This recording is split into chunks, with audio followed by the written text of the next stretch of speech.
Peace must be our goal and our guide. And all that we strive for as a human family, dignity and hope, progress and prosperity, depends on peace. But peace depends on us.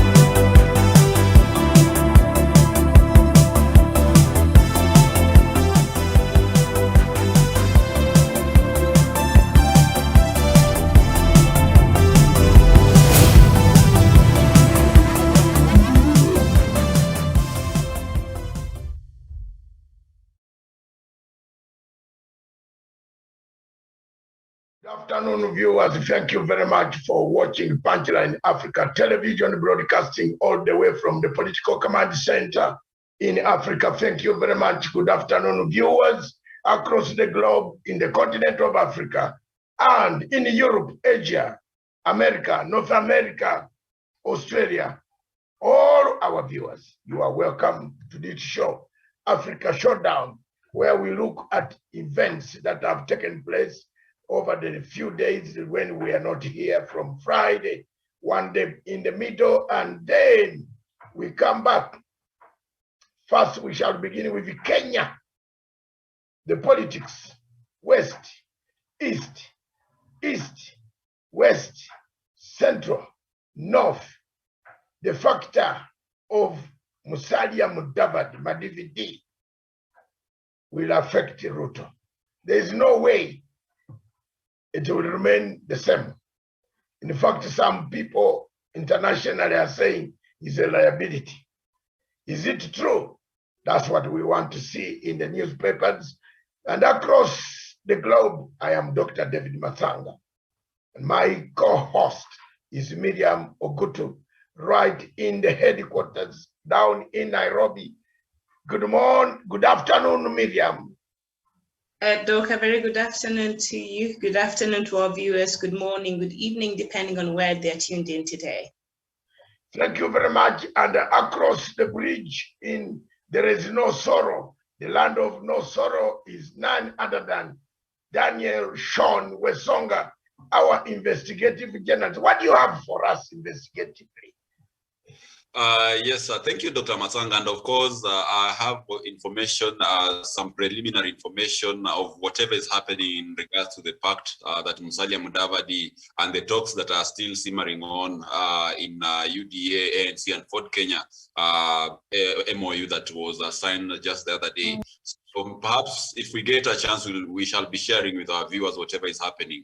Otherwise, good afternoon, good morning, and evening to our viewers who are watching us across Africa, Europe, and the rest of the globe. It is my pleasure to be on the conversation this particular afternoon, Dr. Matsanga. Thank you very much, our investigative journalist. And across the mountains of the slopes of Mount Kenya, the slopes of Aberdares, the view of the Indian Ocean, where you can stand and see the Indian Ocean, is none other than Douglas Kirimi himself. Good afternoon, Douglas. Welcome back. Welcome back, Douglas. Good afternoon. Good afternoon, Dr. David Matsanga. Happy New Year to Sean Wesonga and to our crew at our headquarters in Nairobi. It's been a minute. I'm happy to be back home. Thank you, Doctor. And we are glad that this is the year that we shall do great things. Thanks. Thank you very much, my son. And here indeed, the great things, the great ship, the ship of Azimio, La Umoja, the ship of balanced boldness will be in this forum. You want to hear anything which you don't hear anywhere else, come and listen to Punchline Africa Television. Douglas Kirimi, our man who went for politics, he has now known exactly next time how to tackle, how he'll tackle. But he is a strong guy. He came out, the people of that area will always follow a situation, a government that they want to be part of, not governments of thieves. He's a chief critic, one of our pillars on criticism against the deputy president, and combined with myself, we make a very good team on this show. Plus, then Mr. Sean Daniel Wesonga. Good afternoon, all of you. Miriam Ogutu, back to you in the headquarters, and you tell us the current news. Today's Africa Showdown. The topics are 3: 1, East, Central, West, North. The MUDAVADI factor will destroy RUTO. Is it true? 2, in Africa, we are looking at AU at 20. What have we achieved? Obstacles, challenges. Is it time to rebrand AU? 20 years ago, we rebranded Organization of African Unity to African Union. Is it time now again, given that we have not achieved even anything nearer? We have caused more wars, we have caused more conflicts. Is it time to rebrand African Union to another organization? Are we united, Miriam? The last topic is Sahel region, hell on earth. Is Sahel region becoming hell on earth? Before you go to hell, I think you need to pass through Sahel region. And then you test what is going on there. The younger men want to take over power coming from the barracks. Let Miriam break it down for us. Back to you, Miriam. Take it away. All right. Indeed, thank you so much. So I'll just read us what is on the front pages of Kenya's leading newspapers here. And on the Sunday Standard, the main headline, Day of the Peacocks, top contenders for the presidency, show off their best colors, with One Kenya Alliance leaders promising to offer quality leadership that will improve the lives and livelihoods of all Kenyans. And Raila was Mount Kenya with pledge to seal corruption loopholes, transform agriculture and education, and then RUTO and MUDAVADI undertake to empower youth, revive economy, and create equal opportunities for all. The stories on page 8 and 9, and that is the main pictorial there. And then the Sunday Nation, the main headline, 24 hours of betrayal.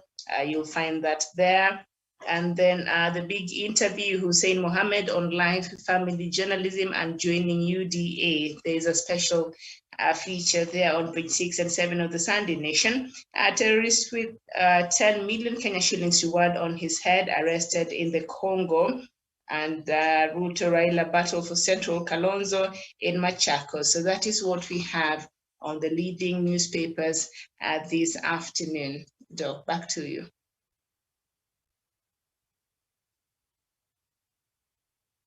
Thank you very much, Miriam. You have given us the headline, 24 hours of betrayal. To me, I feel 24 hours of betrayal was a good sign. It was better for people to know exactly whom you are dealing with. I was reading classes for psychology, and I went through my books, my notes this last night. I found several categories of people. The people you eat with, the people you walk with, the people you smile with, the people you drink with, you enjoy, you go to a nightclub with, the people you love. Betrayal, betrayal. There's always that word that cuts through the whole spectrum of betrayal. But is betrayal the only thing that people know? No. Betrayal could lead to death. Betrayal could lead, like Judas betrayed Jesus, and he was killed. like Cassius and Brutus betrayed Julius Caesar. He was killed. Like those scribes who told Emperor Nero, let's have a go at it, Miriam. Let's look at it. Wesonga is betrayal. The word that is a thread through all political activities of Kenya or Africa.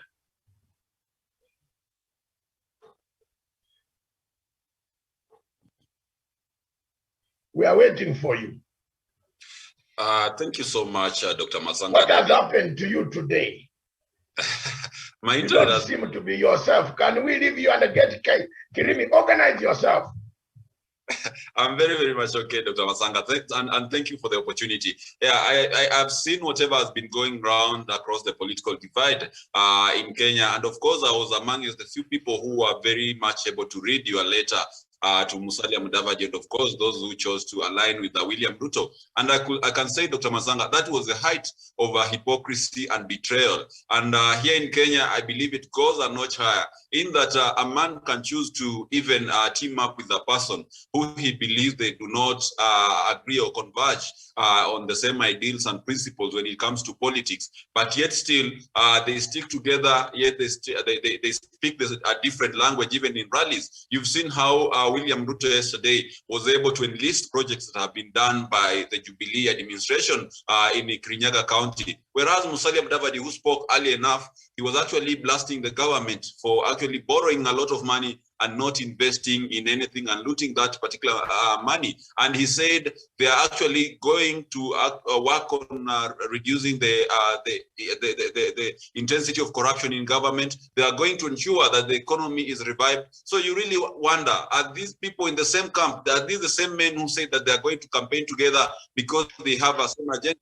You cannot have the same agenda and yet speak two different languages. You cannot be a man who has been accused of corruption scandals when you are in government and again talk about fight against corruption when still you have a person who is in government as a deputy president, a man who has a lot of corruption accusations under his name, and you try to hoodwink Kenyans that you are the best bet that can be able to combat corruption. So to me, I believe, Dr. Matsanga, this is a betrayal not only to the people and the Republic of Kenya, but also to our own conscience, you know. And it is very unfortunate that one of these individuals is a person who even the president is tarmacking the road that comes from Gisambai all the way to Mululu to his doorstep. This is a man who, even when his father died, the state offered a state funeral. When the mother recently died, it is the same state that went to bury Musalia's mother. This is a man who do not even have a house, you know. He is living in houses which were built by other fellow men. So to me, I think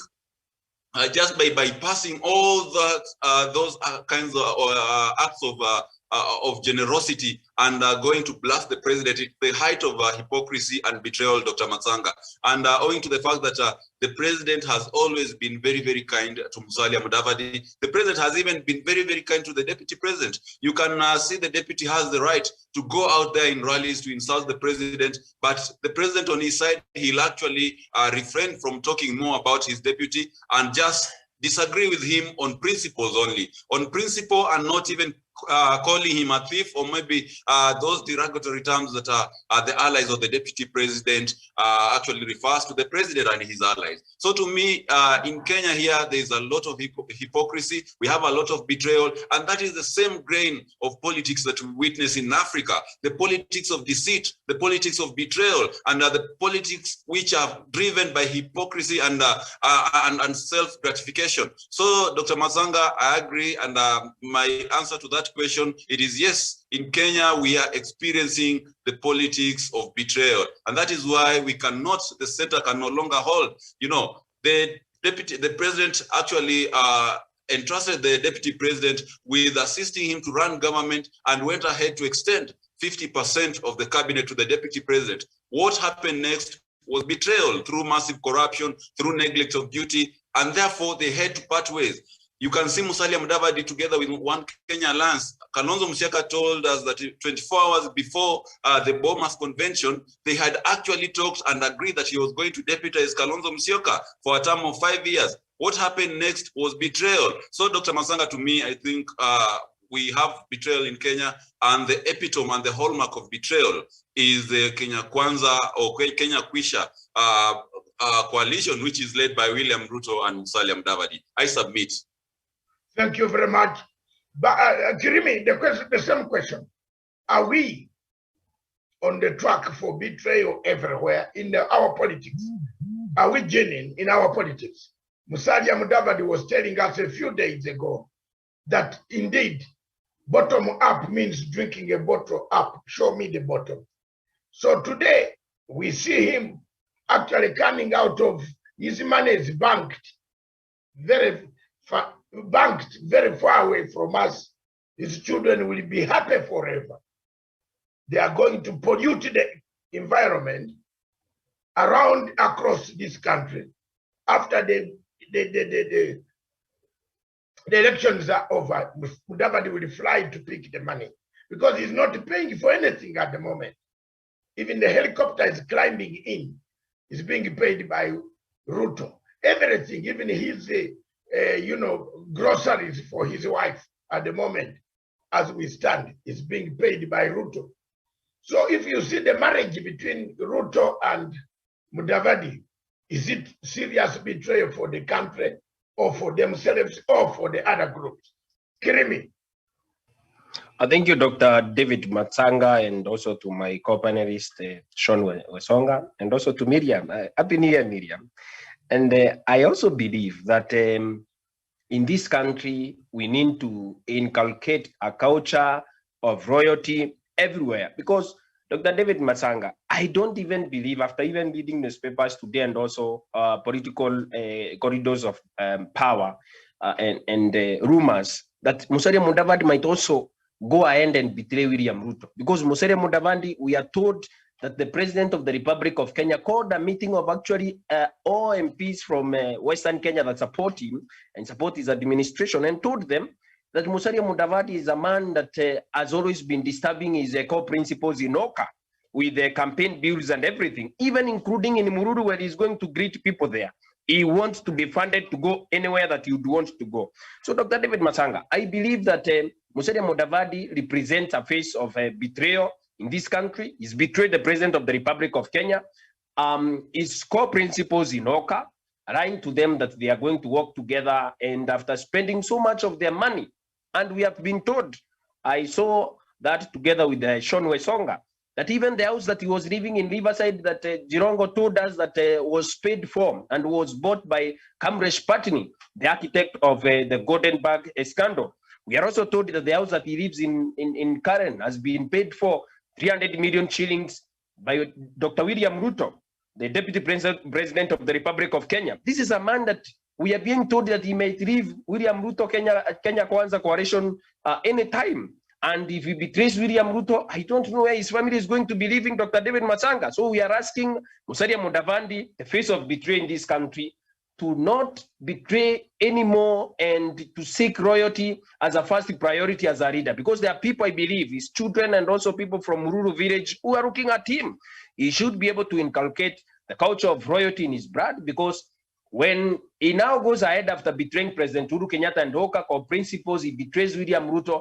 It is a tragedy after tragedy, Dr. David Masanga. And I believe it is unbecoming for our leaders in this country that betrayal is their first mark of political leadership, especially as posted by Musalia Mudavadi himself, a man who has been betraying everybody, including the trust, mandate, and social contract that he was given by this country in 1993, when he and together and many others and Kamresh Patni stole billions of shillings using the Goldenberg scandal in this country, and they sank the economy of this country. When they are telling us they are going to revive the economy of this country, they started sinking it in 1993, led by none other but the Minister for Finance, Musalia Mudavadi, a man that has sunk this country to a level that it is today, that wants to revive it, but he cannot revive the same under betrayal. I submit, Dr. David Masanga. Thank you very much, Kirimi, for being honest on this. Because Miriam, we seem to be hiding some facts and hiding a situation where you find people avoiding to tell the truth. The truth has to come out. Things are going in a wrong direction.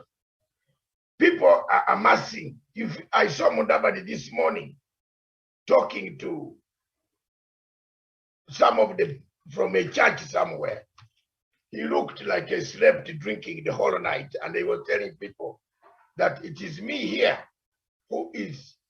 We said it, Deborah, but during that time, everybody was seeing us. Now, if you look at such statements, the children that were bringing up Miriam, what do you think they will think about us?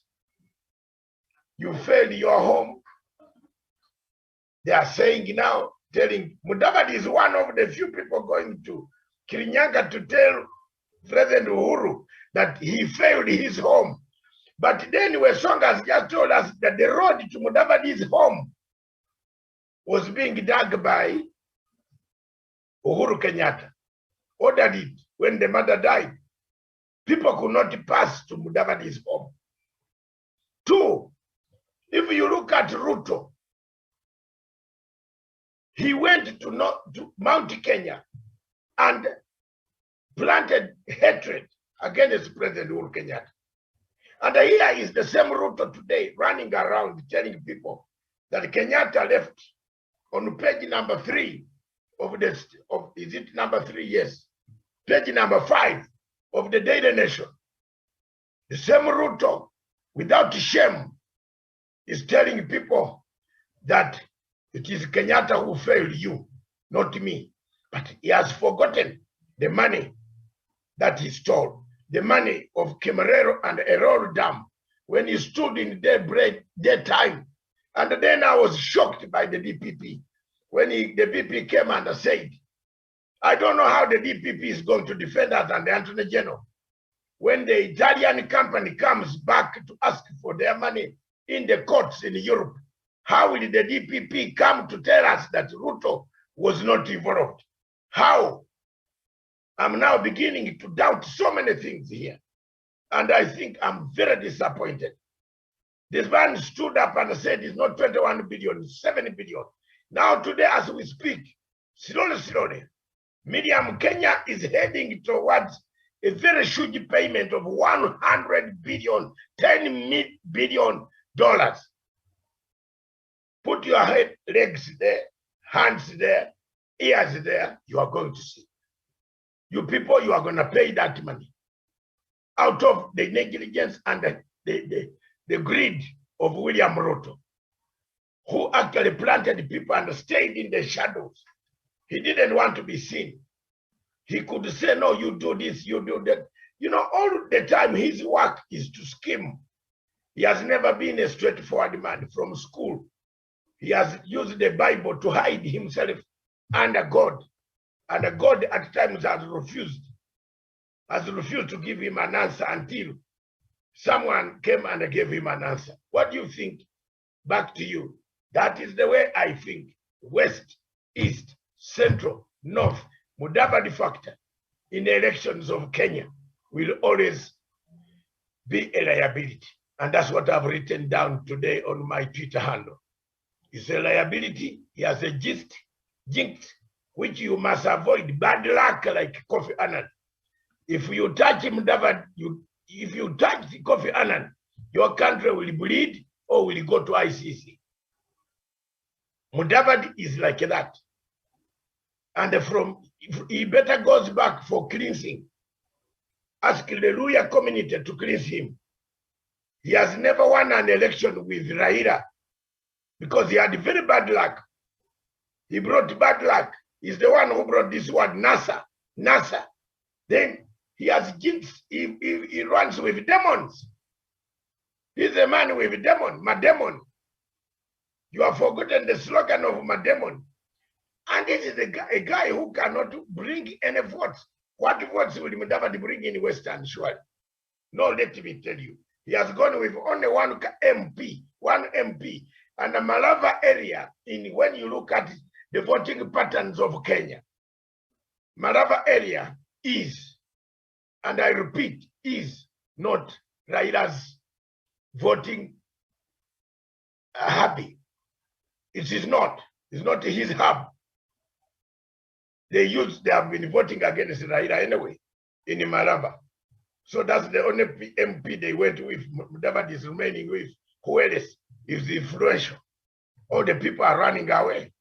The governor of Vihiga is an ODM man. Harwade is thinking of where to go. You will find Harwade with Mr. Wamarwa party. You know, that's another man who's bad luck. You know, he always waits. Now he has been brought to, what is this man? Malala. He's in chaos. He has no way out. He has to run to some place. So Miriam, there you are. That is one of the things that I thought I got out of this story. Unless you bring us another one and we tackle it. Back to you. All right, very well. Okay. And maybe as you are looking, I have the story already.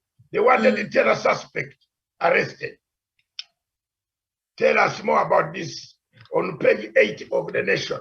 They wanted the terror suspect, a man who had gone to Congo through Kenya, through Uganda, up to Congo. You can see the network is expanding, Miriam, very, very, very hugely. It's expanding. That network, Rashid Salim Mohammed, was caught in Congo. You know, Ugandan troops are pounding. We are pounding Congo. Now, bigger. People are running. Snakes are running Kirapali. Pound. That one, on this one, with Museveni today, we are buddies there. Pound. Let the forest burn. You know, bigger. They are running in all directions. I'm telling you. So some of them are even being found in villages where they don't look like this Ahmed. Does he look like a Congolese? You know, I was, Miriam, can I tell you? He's from Kenya. He's a wanted terror suspect from Kenya who was on a runaway. He already has a bounty on his head. So he was trying to run away, but he's not Kenyan. Running away. He had gone to Congo to join ADF. Yeah. He was found in ADF territory. You are a colored man from the coast. You are found in a place where there are Pijimis. What do they ask you? You don't know any language.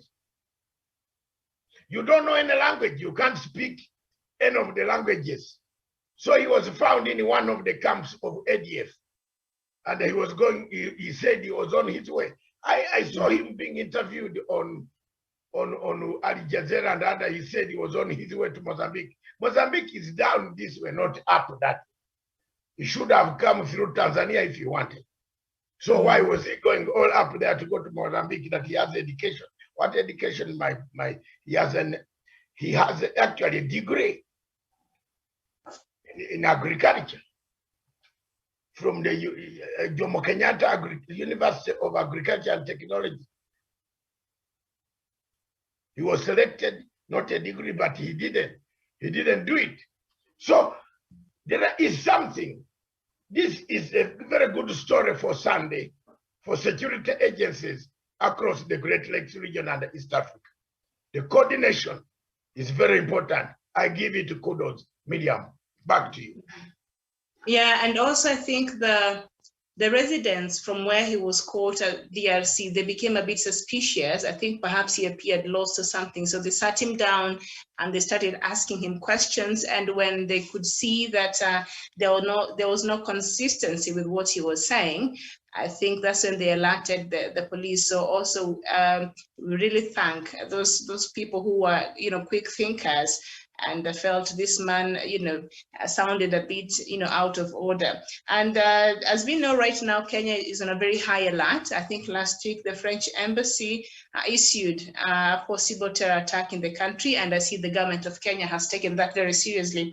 Early in the morning, I was in town, very early in the morning, and I can tell you the whole place, we just have security forces patrolling the streets and just making sure that we are safe in case of anything. And I think President Uhuru Kenyatta met with the security organs in this country, and they were able to discuss. So I believe that Kenya, since the attacks we've been having over the years, I think the government of Kenya has really done well in terms of beefing up even their own surveillance and how they respond to such information. And the alert that was given by the French embassy, we've seen that the government of Kenya has taken that very seriously. So I believe that the security agencies in this country are ready and are prepared, and they continue to ensure that Kenyans we are safe here and across our borders. I think arresting this person it goes to adds to the wins and gains that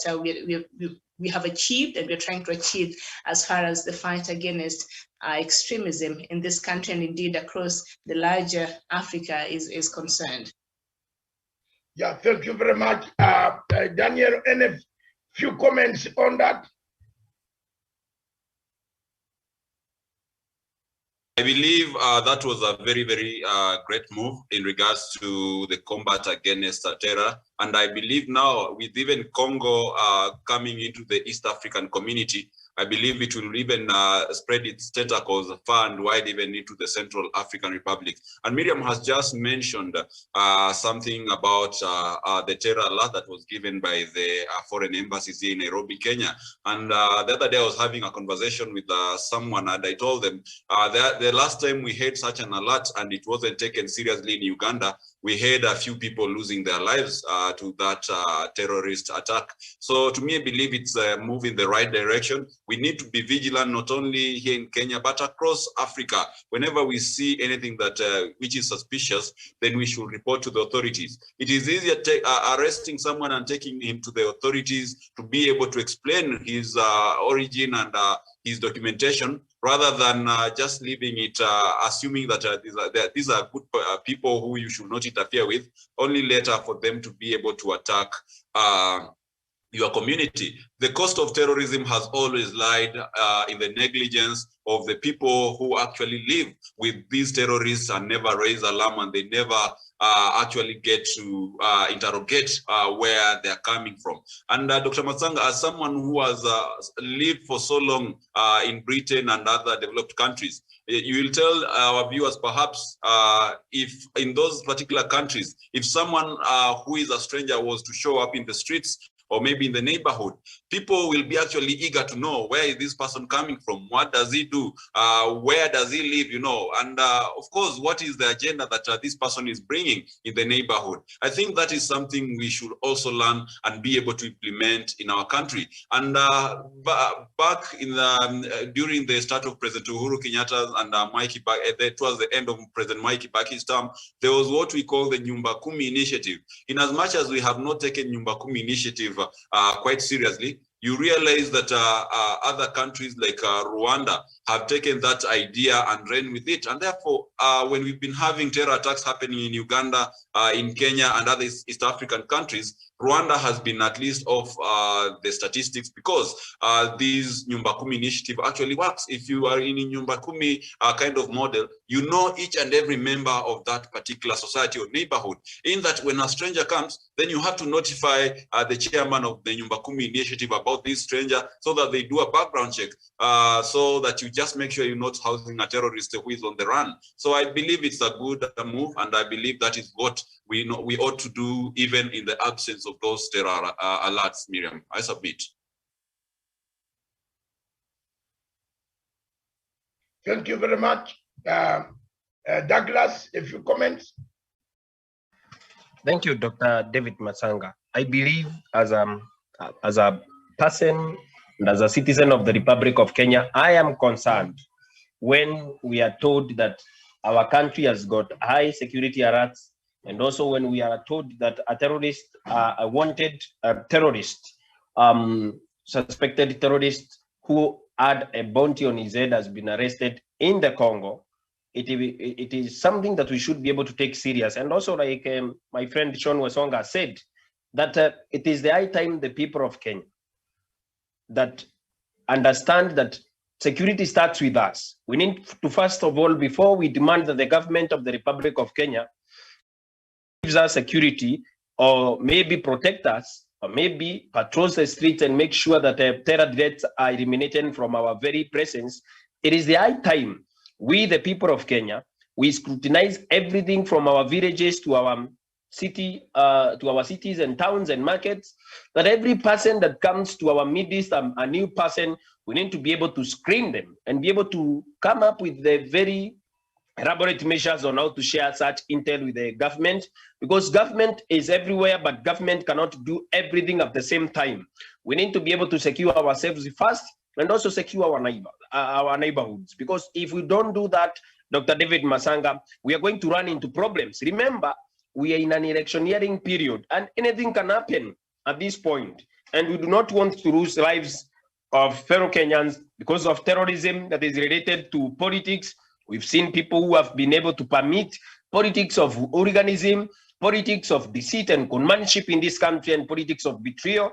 They can do anything, including partnering with these elements, bad elements of terrorists and also terrorism, to make sure that they wreak havoc in the Republic of Kenya and be able to destroy the very tenets that we have of peace and stability in the region. Dr. David Masanga, as I conclude on my point, we need to be able to, as a country, give priority to the security of our people. I know our security forces are top-notch on the same, but we need to be able to counter the same, because we cannot have 2 or 3 embassies, foreign embassies, giving and also giving alerts that their citizens to evacuate from our country, that terror alerts have been released on the very city that is the capital of the Republic of Kenya, and also especially our towns in the Republic of Kenya. We need to be able to be alert as a country and also secure our own borders, secure our people, and make sure in the end we have no casualties and we have been able to root out terrorism in the midst of our people and also our country, even as we protect our neighbors, even as we also extend the same, because if Kenya is secure, our region is secure. If Kenya is in trouble, our neighbors are in trouble. Thank you, Doctor. Back to you, Miriam. But before Miriam comes out, there is something that I want to ask. In this report, I've seen Turkey. Miriam, have you not also seen that Turkey? There is everywhere Turkey, Turkey, Turkey, Turkey, Turkey, Turkey, Turkey. What is our Foreign Affairs Ministry doing in notifying the Turkish government that your presence in this country also affects things that you are doing in this country? Terrorists going for recruitment in Turkey, RUTO going for investors in Turkey, another lady asking for bail to go to Turkey, to collect more money and maybe bullets. Another, you saw this thing of Turkey. Well, Miriam, I still have a lot of worries about this thing of Turkey.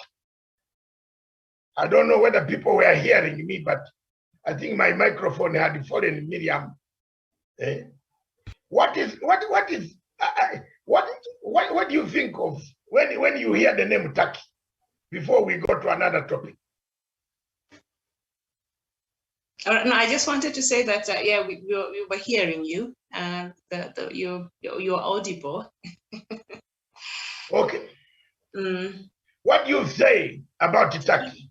Because it looks like a Turkey has a lot of things to do with whatever terrorism you are talking about, as much as we want it as a partner. Surely, you mean the terror alert that was issued, Turkey was mentioned? I did not see no, it. in this paper, the gentleman, Mr. Rashid Salim Mohammed, after failing to go to the University of Jomo Kenyatta Agriculture and Technology University, he was offered a placement in Turkey. So who is in Turkey giving scholarships to people who turn up to be terrorists? This is not the first terrorist who said he went to Turkey and I went to Syria. Have you people look on page 4? Yeah, I've seen, and what they're saying here is he later enrolled for computer engineering at Istanbul Cultural University in Turkey, but was deported. Actually, Turkey deported him back to Kenya on suspicion of being a member of ISIS after being found at the border headed for Syria. So even Turkey deported him back to Kenya. Yeah, but deported him, but how did they allow him to enroll there? Who is this? You see, I'm trying to find a link. Who is this in Kenya? Who enrolls these people in the university? I'm giving the intelligence system of Kenya more clues to open up. Are there people being enrolled? This is not the first student who has been enrolled, Miriam, in the University of Turkey. First terrorists, 7 of them who have come back from through Turkey, and they have come. So who is this? That opens the Pandora box for intelligence system to find out who in Kenya intends to.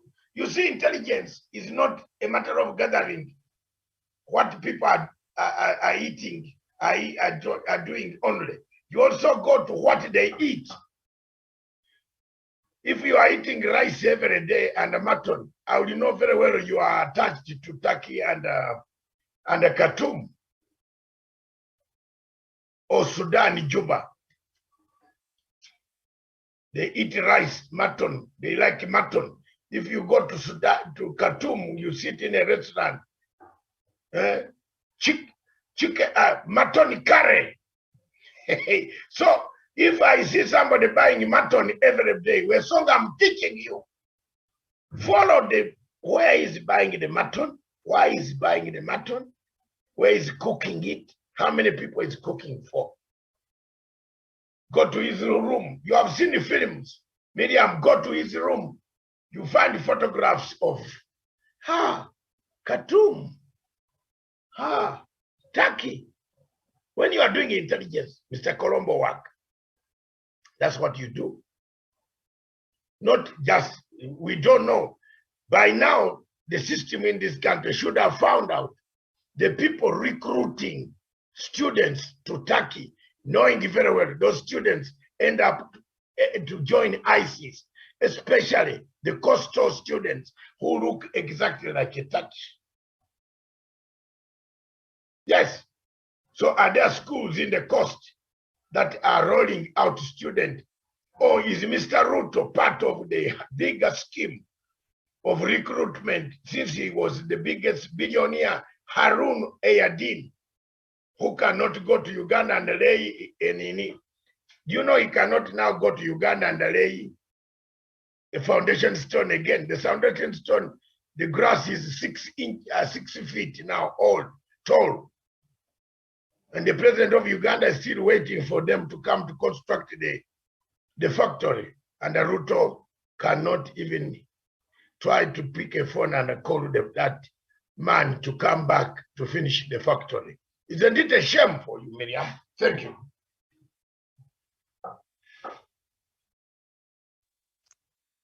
All right, yes, and from the story, it appears this young man is very, very smart.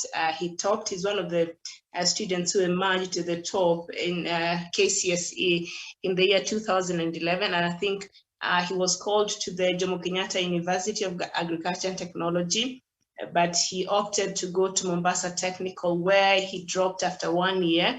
And I think later on he decided to enroll to, to do the same, computer engineering at the Turkey University. And then from the story here, Turkey became suspicious when I think maybe they were monitoring his activities. Perhaps he was frequenting the border between Turkey and Iran, and after I think they perhaps had enough information, he was deported back in the country. So, all right, Daniel Wesonga, what do you have to say about Miriam, before we leave here, my Jesus Christ, go down deeper. There is a role that the judiciary of Kenya played. They granted him bail. The judges in Kenya granted this guy bail, condemning the government for having incarcerated a man. A man who was free, who should be walking. I remember the judge in the coast even saying, this type of business should not be in this country where you arrest people. The man went ahead. It goes to show to you that the judiciary of Republic of Kenya is also a terrorist, part of the terrorist syndicate, because there are people, there are lawyers. So we should go, the intelligence system should go, whether this government or next government.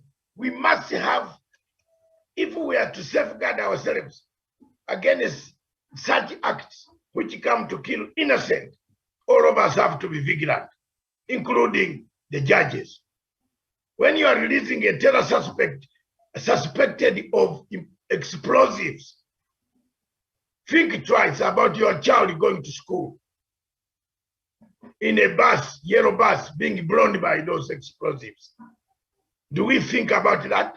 Or they think about Ombeta, Cliff Ombeta, coming with, you see, this man of mine is very good, Mr. Judge, my Lord.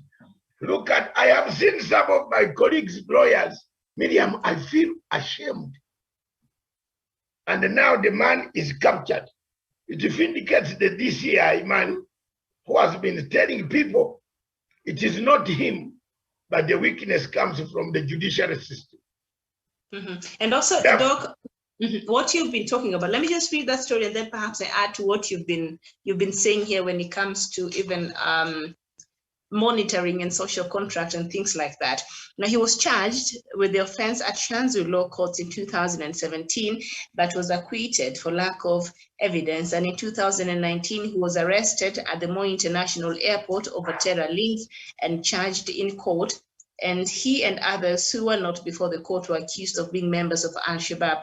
He was also charged with being in possession of items used to make improvised explosive devices. He denied the offenses which the state alleges he committed on 8th of March at Ngomeni in Kwale County. The court granted him a 1.5 million Kenya shillings bond with one surety of a similar amount, which he was able to secure, and he attended a court for a while that disappeared in October 2020. So for such a person, you would assume that he will be on high alert and the security agencies will be on high alert. Even as the case was ongoing, they would make sure that they know his whereabouts and they could monitor his activity. So the fact that even in between this case, this man was able to leave this country, I think that is a loophole that our security agencies must look into and see that cases like this don't repeat, because this is a very dangerous man.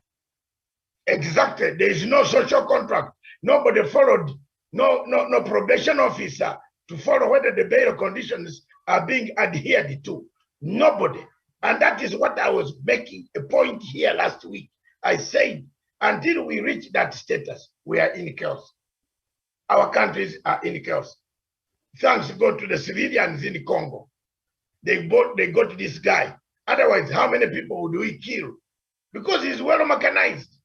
He's well organized. Have you seen his picture with a gun, with uniforms? I saw the picture with uniforms. This is a man who can kill everybody.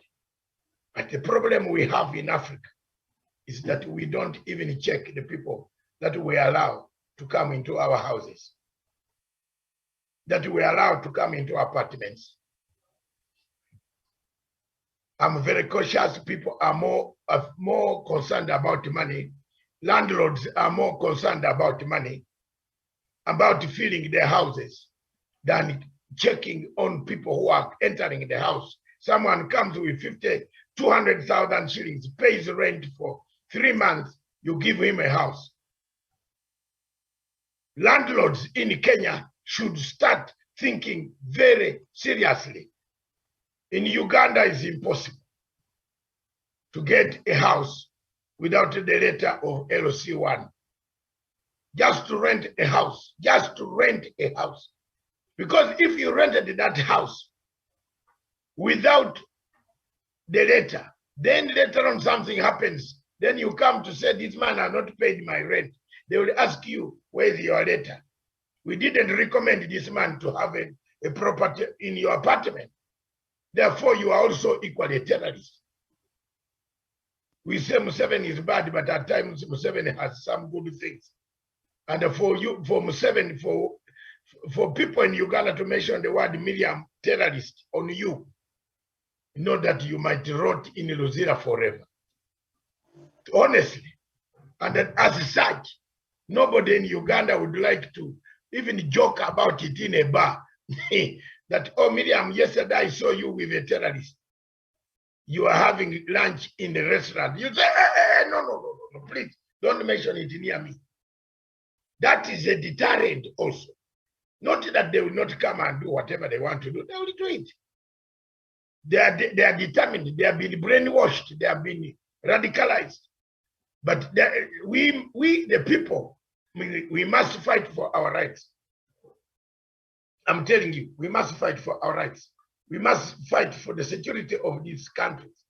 Otherwise, these cross-border eliminations, cross-border incursions, America sending us a signal is very, very bad. They are sending us a signal, it's very bad. Anyway, before we go further, I want the studio to play this tape as we switch to, it is already news for Africa, but we shall take 10 minutes still testing on the Uganda issue. Studio, play that part for us, please. The video. African leaders, where you meet there at summits, whatever you call them, what do you discuss to improve the economy of Africa? Not your country, no, Africa as a whole. What impact do you have where you go to these meetings? Me, sometimes I wonder, you people meet almost every year, you are all over the gathering. If it wasn't for Corona to stop you from wasting people's money, you would have been out by this time. Eh? If you are not putting your country in debt, it's corruption. What is wrong with African leaders? Eh? Apart from them gaining weight and having tummies, the rest is history. They can't say what they have done for the people. They've got nothing to show for, believe me you. It's only a few countries. Paul Kagame there, improving his economy. Nana Akufo-Addo, improving the economy. Danny Foro down there in Seychelles, improving the economy. What has your leader done that they can show for and say, no, me, I did this and improved people's lives? If you have any dream of any African politician, you will die of hunger in that dream. Wake up. I'm telling you, I mean, for who? African politician in your dream. No. Pray hard that you don't have such a dream. It's a hunger. It's actually a sign of poverty, dreaming of an African leader. Even when you just dream of him passing, please pray. It's hard. Africa, when Jehovah comes, we will just be put aside and be told, no, I think you guys were in hell already. You saved your time here. Just go to the garden of heaven. You saved your time here. You were in hell already. Trust me.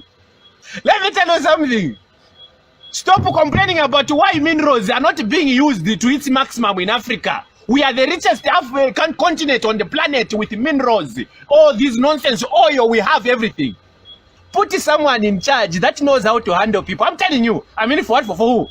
Take Julius Malema. Let people who are coming from outside to come and buy these minerals. Let them negotiate with Julius Malema. Trust me, you know what I'm talking about. Eh? You think it's going to be easy to buy minerals with Julius Marema in charge of all the minerals in Africa to take them out? Eh? Then you get someone like Paul Kagame. Let him be the last person to sign minerals out. You will see this Africa to improve. Believe me, you. Don't think of getting any other leaders from any other country who will be doomed. Trust me, because you know your leaders are a laughing stock. They are corrupt people. They are hungry people. Their stomachs are ever hungry. Water in the head.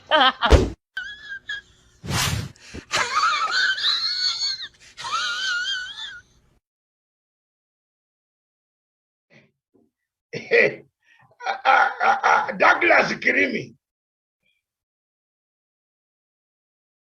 I want to begin with you, sir. Are we already in hell? We have served our sentence on earth before we die. That's what the topic is. This gentleman is saying, are we already in hell? We don't need to go anywhere else because of the leaders like RUTO, like MUDAVADI, like so many people in Africa. Are we already in hell? Douglas.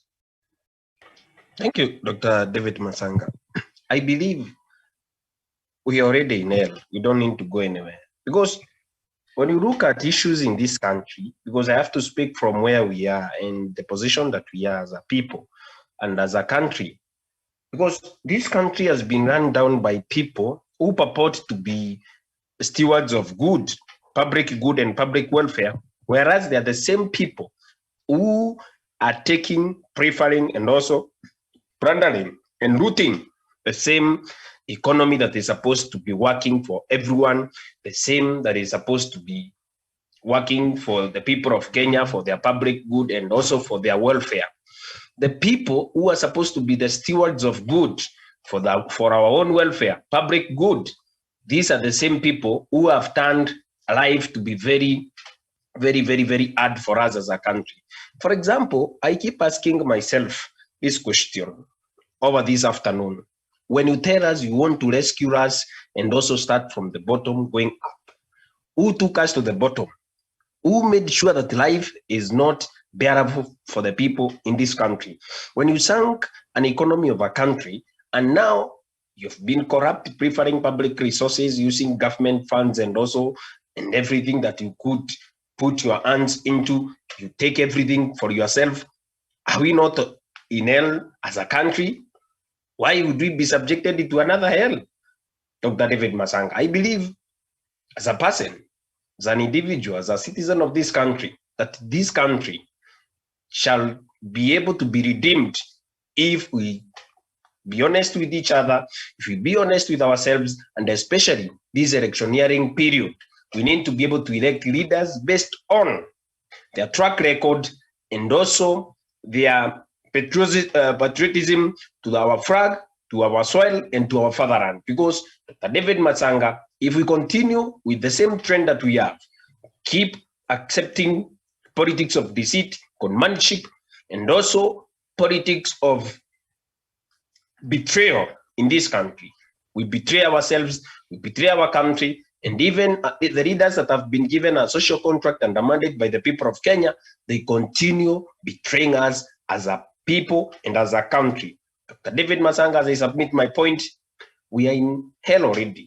As a country, this country has been built by the same people who want to run for public office and become president on 9th of August 2022.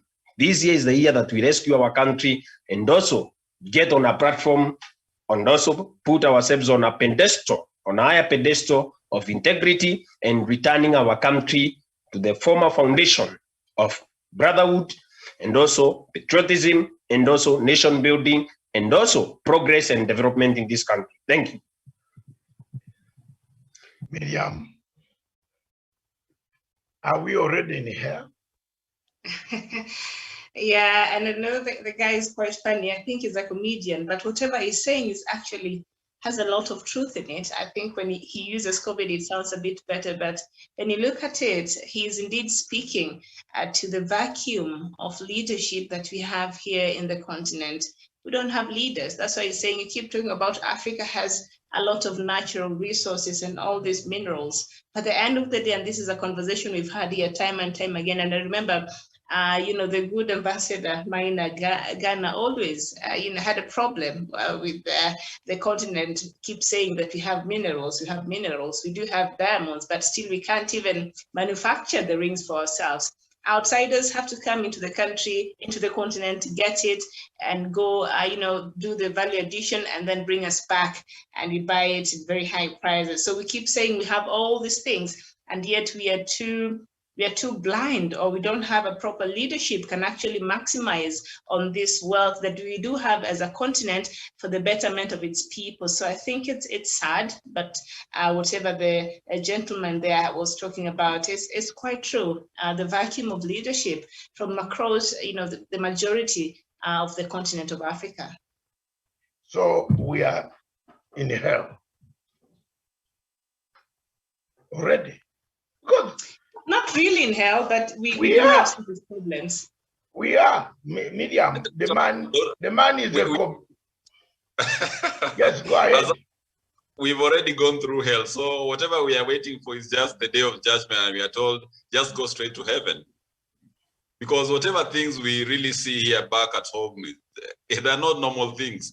Just look here in Kenya, someone who has stolen billions from Kenyans, telling them that they are hustlers and therefore they are going to take the government and make life better for them, promising to form a government with Mama Mboga and Mtia Mkokoteni, only for him to take a son of a senior chief and a son of a long-serving cabinet minister to form government with them. So people have seen it all, Miriam, Africans. Well, look at a country like Nigeria, Miriam, with huge mineral resources. No, huge mineral, one gold mineral called oil. But people sleep on water. To go to your house, you use a canoe to enter your door and then sleep with your children while water is passing under. Are we not in hell? Honestly, all of you, are we not in hell? Look at that picture. Where the studio bring that picture of Nigeria with canoe. People entering their houses from a canoe. The door is here. Surely we have reached. We are the most expensive and imaginative people on planet Earth, entering a house from water. Yes. So this is the Africa we are looking at. This is the Africa where we have AFCOM, our football, being paid for by Total Oil. And we call ourselves, we are Africa. Is there no company for oil in this country, in this continent? If they put all the money together, can't they host that much? Can't they? Have you seen the surprises? Why God is refusing? Even the pitch, the football pitch becomes water, and they couldn't play there. From nowhere, water comes from down. Are we sick? The president flies from Switzerland to open the match. After that, the following morning, he flies out back to watch the football from Switzerland. Are we not sick? Did you know that Paul Biya did not watch? He's not watching those matches from Cameroon. He's watching from his villa in Switzerland. He flew in with missiles. That yellow lady arrived in the capital, opened the matches, left we Africans to watch Wesonga to run around Kirimi, that we are going to see AFCON. Are we not bewitched? And just to add to that, I doubt if Paul Biya is even okay right now. He's been very frail, so there's a possibility he's even seeking treatment there in Switzerland. He's not okay. But are we not sick, people? Are we not in hell? That is sick. That is totally unacceptable, Doc, and it's embarrassing even. Let me bring you home. Let me bring you back, because we are already in the second topic, really. We are touching hell on Africa. Are we not ill? Are we not sick? Look at South Sudan. We went and negotiated an agreement. We put everybody, soldiers, in the camps. We started eating the little money that the donors were giving, paying salaries, paying ourselves salaries, using ourselves as experts going to South Sudan. That I am an expert on South Sudan. I could see people at the airport boarding a plane to Juba that we are going to advise on peace. We ate all that little money, dollars. You know, in Juba, you use only $1. I did. When I was there last, there was only $1. Now we have left Juba to go back to war. The war there, I don't know whether, Miriam, you have listened to the latest. It is brewing slowly. It's going to be one of the most explosive thing again in the region. So are we not in hell? Are the people in Sudan not in hell? South Sudan not in hell? What type of life is there? Some people have not seen their parents. Some people have not seen their sisters. Some people have not seen their fathers, their mothers, their relatives, their fellow workers. They were killed. But there is nobody in the world talking about the South Sudan agreement. Nobody wants to talk about it. When you bring a proposal, you are hated.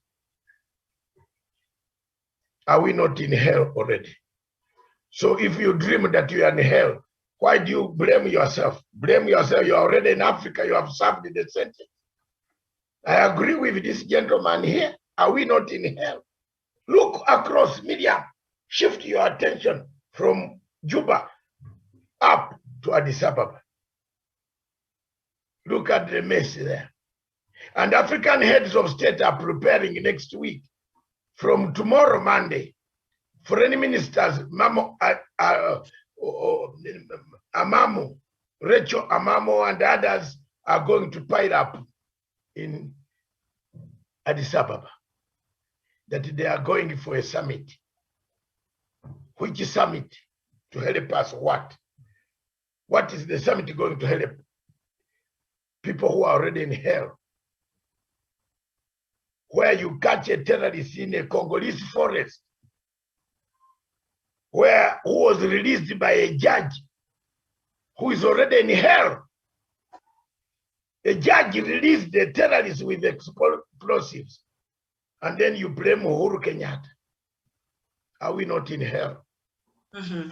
And Doc, and the police of the security agent, the court is wrong, but they use the existing laws. Sometimes, you know, the law when it comes to the fight against terrorism, there are a bit of loopholes. But also, I have a problem with the security officers who, knowing what they knew, nobody took their time to ensure they're closely monitoring this person, his activities and his movements, how he was able to escape and leave the country. That baffles me. And speaking of which, Doc, we remember, now that you brought the issue of Ethiopia, there are other Ethiopian, I think, refugees who had an accident along, was it Thika Road, or, the interiors there. So what shocked me again is that the driver who was bringing them from wherever he caught them, these Ethiopian refugees, and you don't know if they're just refugees who are coming and passing through the country who are seeking for refuge, or you don't know what kind of activities these people are involved in. But the driver who was bringing them to the country, or driving them through the country, is a military officer who was on leave, still actively serving in the Kenyan Defense Forces. Patriotism. You are talking of patriotism. I'm already dreaming. I was disappointed. Can you believe it's an army official, knowing very well the kind of war Kenya we find ourselves fighting? You are the one who is transporting these aliens illegally through the country. You don't know what kind of danger these people are posing to the country, and you're still actively serving protecting the same country. Make that make sense to me. It doesn't make any sense. Miriam, let me even shock you. Are you not in hell already? The two suspects who escaped from committee, how many officers were arrested? Do you hear of the case anymore? You might be shocked. They were released. Do you know that they were released on bail? Yeah. And they might be planning to tell more suspects to escape. So the bottom line of this, why I brought this question today of Sahel is hell in Africa, is this. We have a very bad constitutions. That's why we can shout that Kenya will be developing country in 2010. But Doc, even just the constitution aside, there's something seriously wrong with our moral compass. There's something seriously wrong with our priorities as a people, because we could have the best, constitution, and the Kenyan one, it is said to be one of the most progressive. But since when people don't take it as their own responsibilities, even us as a people in this continent, even with the best constitution, still we're going to have a problem. So I think it has to do more with our own attitude as a people and our own perception of things and the lack of patriotism, period. We just lack it. And that is the beginning of our own problems. Miriam, Daniel, Douglas, we come back to the 4 principles of China. What did I say? Today, slowly. Daniel, you were here. Miriam said this. Now we are here. You are now talking the right thing. We don't have yes. We don't have patriotism. We don't have discipline. We have thrown them through as river. Crocodiles have eaten that thing already. In fact, they are looking for more eating of those 2 disciplines. We don't have it. We really don't have it.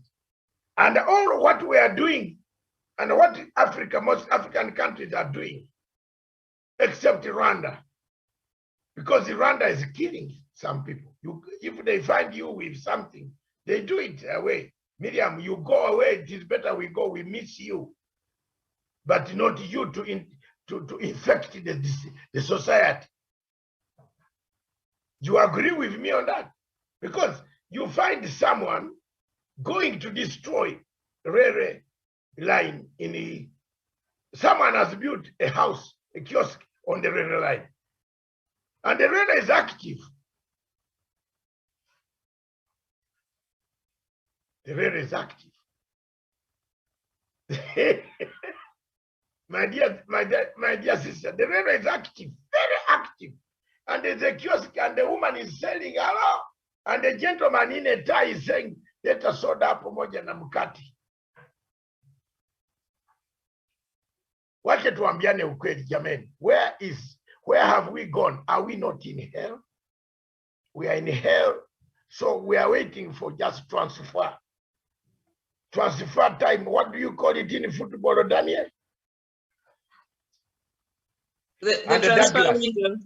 The transfer window. Daniel, take over. Are we not in hell already? Look at the country.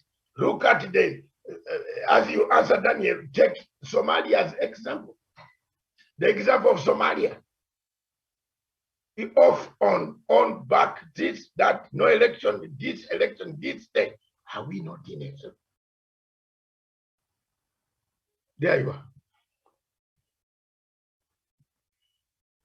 Thank you so much, Dr. Matsanga. And of course, now at least we are at the point of convergence with Miriam and of course, a majority of Kenyans that we do lack the social contract and of course, which has the 4 pillars. And when you see a man in the military doing such acts of betrayal for his own country, on which he took a vow of allegiance to protect and actually fight for, then it actually tells you that our society moral fabric is actually rotted to the core. And that goes all the way through all the stratas of our society. So even as we talk about Kenya and its leadership, we have to realize that even the citizens themselves do not have those moral standards. They do not have the patriotism. They do not have the loyalty that we need to be able to spearhead the country forward. That is why it is so easy for Kenyans to offer bribes even in public office where they're entitled of a certain service, but they'll still insist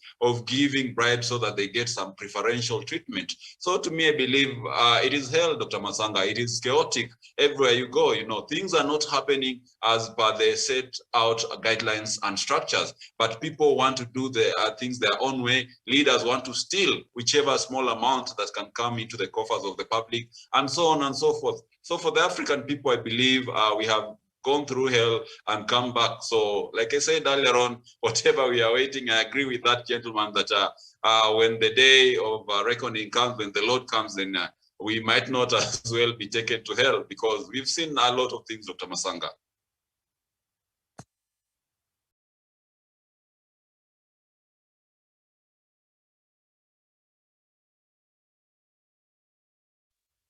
Sorry, you're muted, Doc. Douglas Kirimi, your comments as we move. Are we already in hell?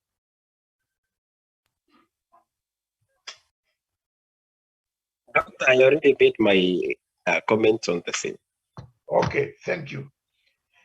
For me, the Sahel region represents the hell of Africa. Across the Sahel region, countries from the Atlantic Ocean to Red Sea, they face a hell situation. We have those people, the natives, the citizens of Africa in those countries, Nigeria, Burkina Faso, Cote d'Ivoire, Guinea-Conakry, Gambia, Senegal, Togo, Cameroon, Chad, Libya, Eritrea, Sudan, those countries face hell. Look at a country like Nigeria, the biggest country in that ECOWAS system. Look at a country like Mauritania, Mali. These countries are already in hell. They are not on earth, they are in hell. Look at the type of formation of Al-Qaeda, ISIS, Maghreb, terrorism. These countries, the natives are already in hell. Look at the sufferings of the people in Libya.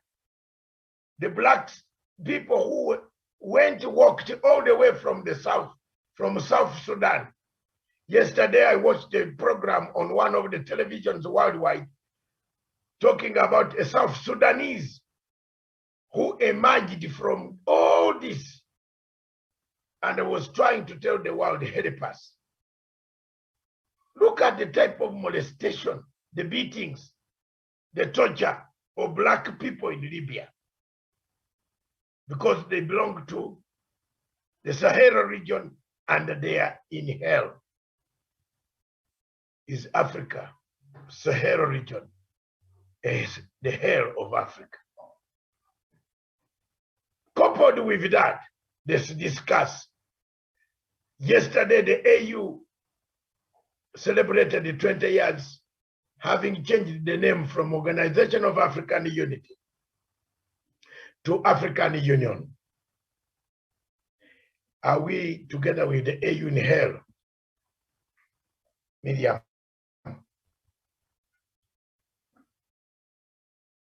If Miriam is still very far, oh, she is here. Yeah, I'm here. The young man is around. I picked him in the morning. I should be returning him to school in like an hour's time. So no, we are finishing. Yes, it's fine. But it was getting a bit of my attention here. Yeah, AU celebrating 20 years since its a change of name. I think that is the only thing the Organization of African Unity did. Just a change of name.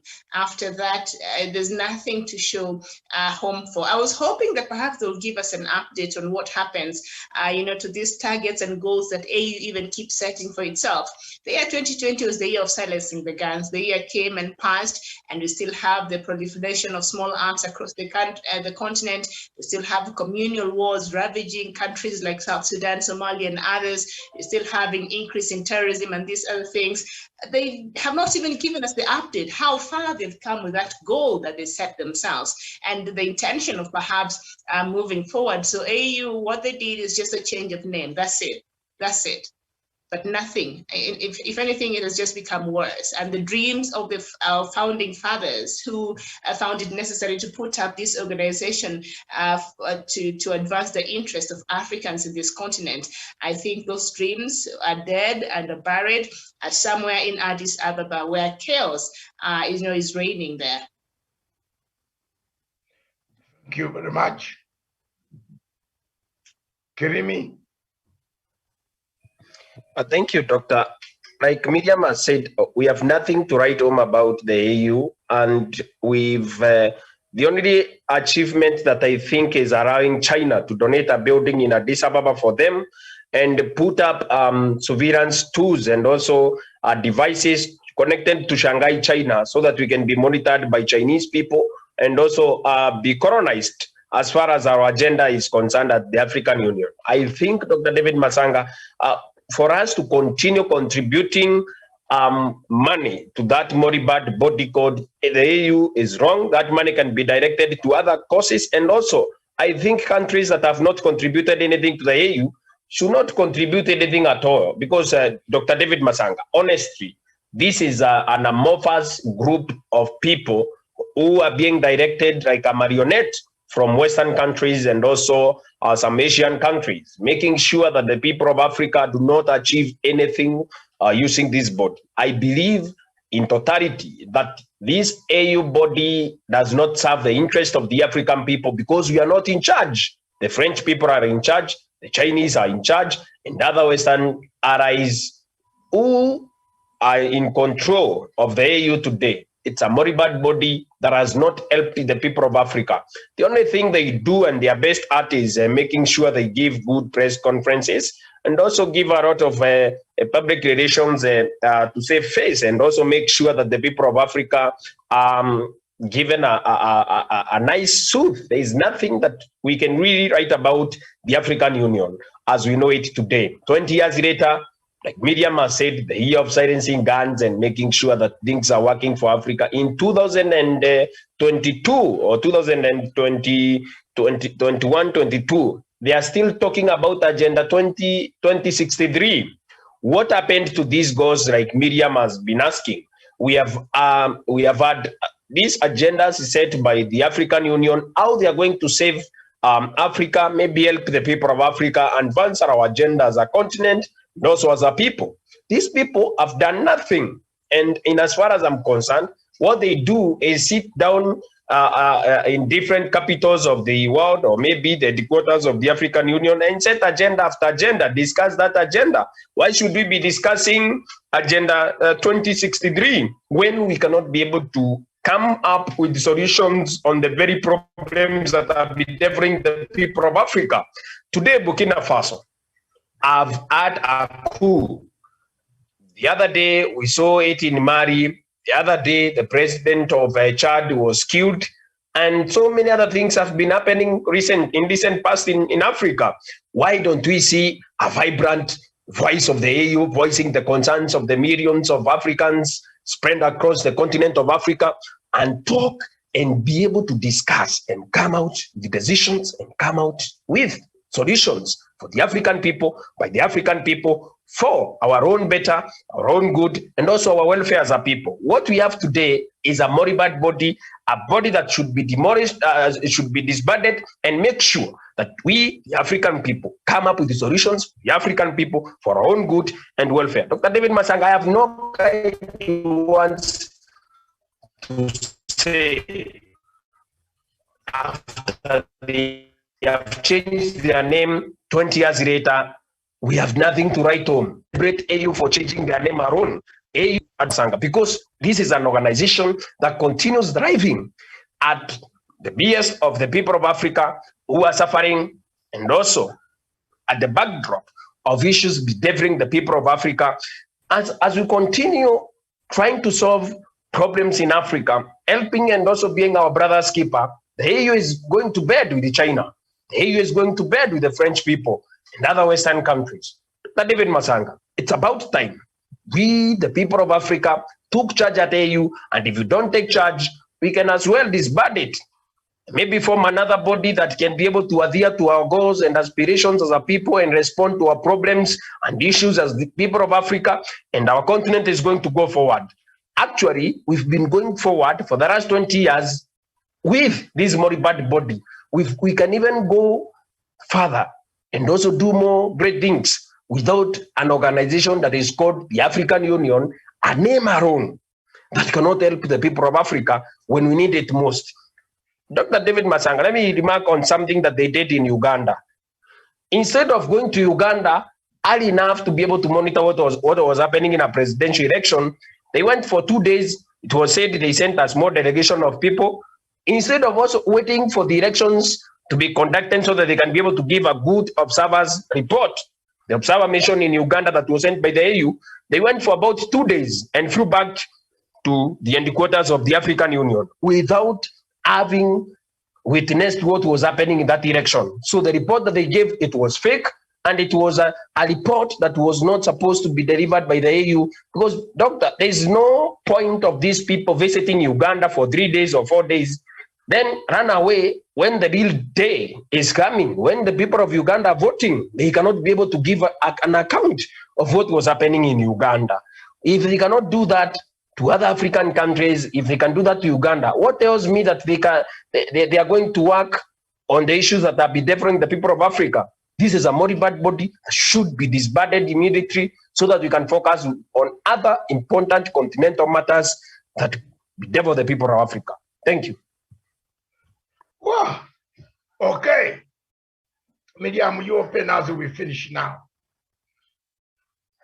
Medium. My panel. Before Miriam comes in, Doc, I think the African Union, just like Douglas says, it has been a very, very ineffective shell organization in that African people have been contributing to its activities and how it is able to run in Ethiopia.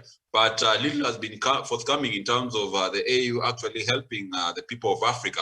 And when the AU talked about silencing of guns by the year 2020, perhaps paradoxically, it meant that there were guns for hire. And by the year 2020, these guns for hire will not be even talking about anything regards to Africa.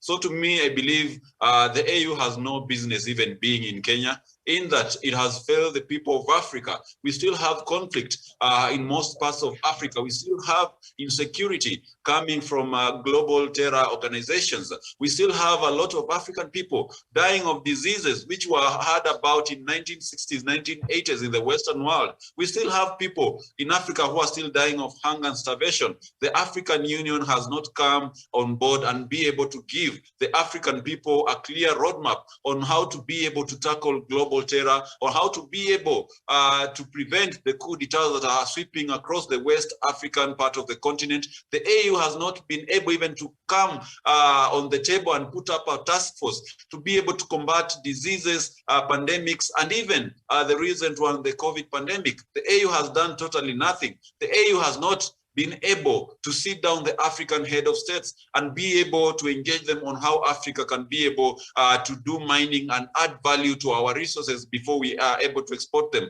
to the developed world. The AU has not been able even to tackle the issue of industrialization and globalization of Africa. It has not been able to handle the issue of elections in Africa.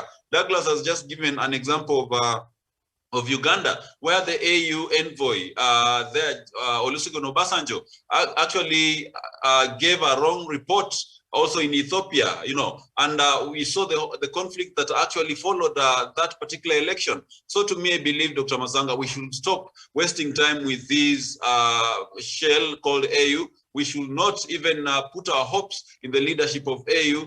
They can as well take their headquarters in Paris, France, so that they save the French government of so much stipends that they spend moving around, and be able to leave the African people to handle their own matters. My call will be on the emerging leaders of Africa, Pan-Africanists like you, Dr. Matsanga, and many, the few ones who have been left across the globe, to come up with an alternative body that can be able to take on the African Union, to convince the people of Africa to go back to the drawing board, look at the vision that Kwame Nkrumah and many other founding fathers had for this continent, to be able to elevate the economy of Africa, to be able to elevate the standards of education in Africa, and to be able to sort out the leadership mess and the economies of Africa. I submit, Dr. Masanga. Thank you very much. Miriam, thank you, all of you. Before we come to the closure, I want all of you to be attentive. And I read this, as I mentioned these words, then I will ask a question. Answer yes or no. Don't give too much. When you hear the word corruption, curfew, mindset, politics of violence, social life, social contract, coup d'etat, compassionate, waivers, vaccines, enforcement, masks, sanitation, judiciary, security, bribery. What is the first thing that comes in your mind? Let me begin with Kirimi. Please, just what is the first thing that comes in your mind? Douglas? COVID-19. Okay, let's leave the answer there. Daniel? African continent. Let's leave the answer there, my dear sister. I'm tempted to say Africa, but I think a lot of those problems that they're global. Wesonga got it. And Miriam got it, but now you got it, but you mixed with global. Where is global? You go to some countries in Europe, people don't spend time talking about corruption. There are some countries in Europe where you rarely hear the whole year no corruption case has occurred.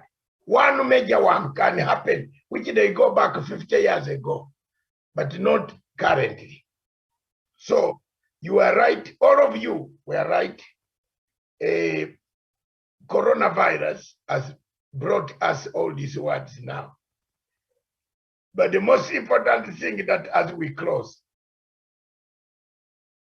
do these words, the question I'm standing again with Douglas, do these words qualify us to be in hell while on earth? Wesonga? Yes, Doctor. Thank you. Wesonga? Yes, yes, absolutely. Miriam? That means the whole globe will be in hell. No. Today, you are again, keep it there, gentlemen, lady and gentlemen. Keep it there until next week, which is today. This week we shall be looking at, thank you very much all of you for attending. This week we have quite a lot. There could be a ruling in the Supreme Court about the IEBC. We anticipate that. I will have a burial, the funeral service of my brother on Tuesday, right from London. We shall be, those who can manage to watch, it will be after. We shall broadcast it live on Punchline Africa TV from 5 o'clock of London time. People, hundreds and hundreds will be gathered there. I will also be amongst all of you virtually. So we shall host that virtual funeral service of my brother James before the body leaves for Uganda the following day. So he will be buried in my hometown, in my home clan in Bududa. So I will not be able to attend. It is sad, but it happens. It is again Africa. We are already in hell before we reach hell. So we shall broadcast it live on Tuesday. I want to thank all of you, those who have sent me prayers, condolences, and the send the family and the rest of the people, friends, relatives, and other people. We shall do that live at 5 p.m. East African Standard Time. The link will come from London to us. Those who can pray with us, I will also do a small prayer down this way of my own, and I will be making the speech virtually. I'm not able to travel, but I've done all these things through remote control. I've managed to remote control lots of things. It is very difficult at this moment, believe me or not, working behind the scenes to get the documents, to get everything, to get entry permits, even to tell people that it was not corona, but another disease. All those letters have to be there for a body to be exported out of United Kingdom. So, thank you very much. I thank you, all of you. Douglas, welcome back. I can a bit now rest a bit with my voice, but I'll be on and off. Welcome back. Thank you very much, Miriam. Thank you very much, Daniel. This show was a fantastic show. Don't mind people who will pick up the clips, the audios on Facebook, the audios on YouTube. They will learn something from it. Especially the comedian man who said, don't try to dream that you are in hell. You are already there. Thank you. Thank you very much. This station, therefore, is for Africa, with Africa by Africa. Yeah.